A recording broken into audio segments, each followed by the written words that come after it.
Yes. Tamil Nadu అసెంబ్లీలో TVK అధినేత, అలాగే ముఖ్యమంత్రిగా ప్రమాణ స్వీకారం చేసిన విజయ్ దళపతి ఈరోజు అసెంబ్లీలోనైతే తన బలాన్ని నిరూపించుకున్నారు. మొదటి నుంచి కూడా ఇదే వస్తోంది.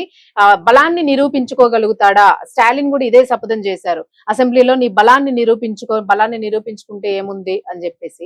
అలాగే గవర్నర్ కూడా ఇక్కడే బాగా టైట్ చేశారు. అసెంబ్లీలో బలాన్ని నిరూపించుకోగలరా అని చెప్పేసి.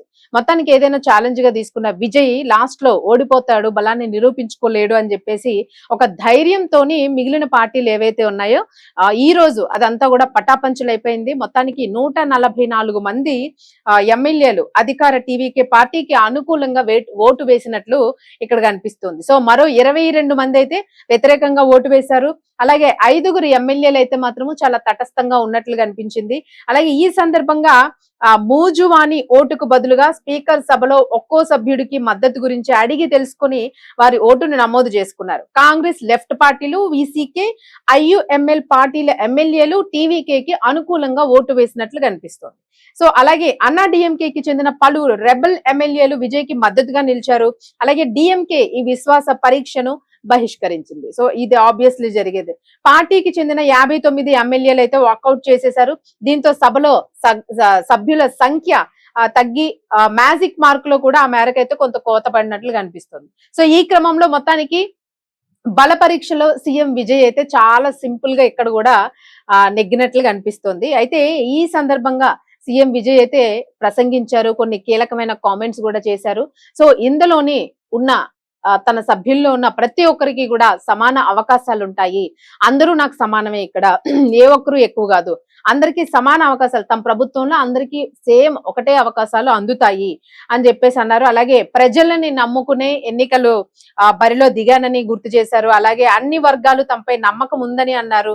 అలాగే తమను గెలిపించిన ప్రతి ఒక్కరికి కూడా మరొకసారి ధన్యవాదాలు తెలియజేశారు. టీవీకేకి మద్దతు ఇచ్చిన అన్నా డిఎంకే రెబెల్ ఎమ్మెల్యే తరపున సీనియర్ నేత వేలుమణి ఆయన కూడా మాట్లాడారు. ఎలాంటి మంత్రి పదవులను ఆశించలేదని వేలుమణి అనడం జరిగింది. సో నిజంగానే ఇక్కడ అందరూ కూడా మనస్ఫూర్తిగా సపోర్ట్ అందించినట్లు కనిపిస్తోంది, మనస్ఫూర్తిగా ఓటింగ్ వేసినట్లు కనిపిస్తోంది.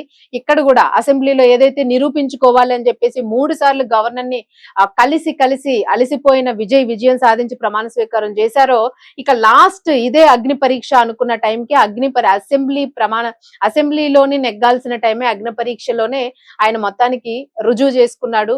సో ఇది కూడా దీన్ని కూడా ఆయన అధిగమించేశాడు.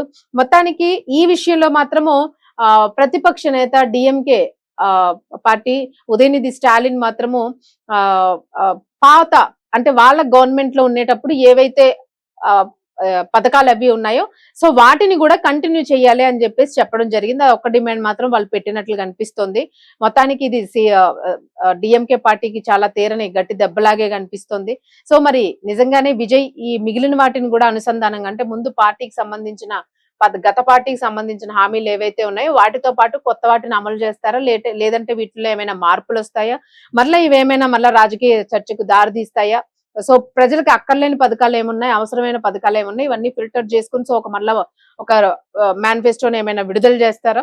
సో వీటన్నింటి కోసం ఇప్పుడు ప్రజలైతే ఎదురు చూస్తున్నారు. మొత్తానికి విజయ్ ఈ రోజు అసెంబ్లీలోని మ్యాజిక్ ఫిగర్ ని రీచ్ అయిపోయారు, ఓటింగ్ జరిగిపోయింది. సో ఇప్పుడంతా కాన్ఫిడెంట్ గా ఒక ప్రభుత్వం అయితే ఇంక ఏర్పడిపోయింది. సో ఇంకెలాంటి డౌట్ లేదు అని అయితే అంటూ ఉన్నారు.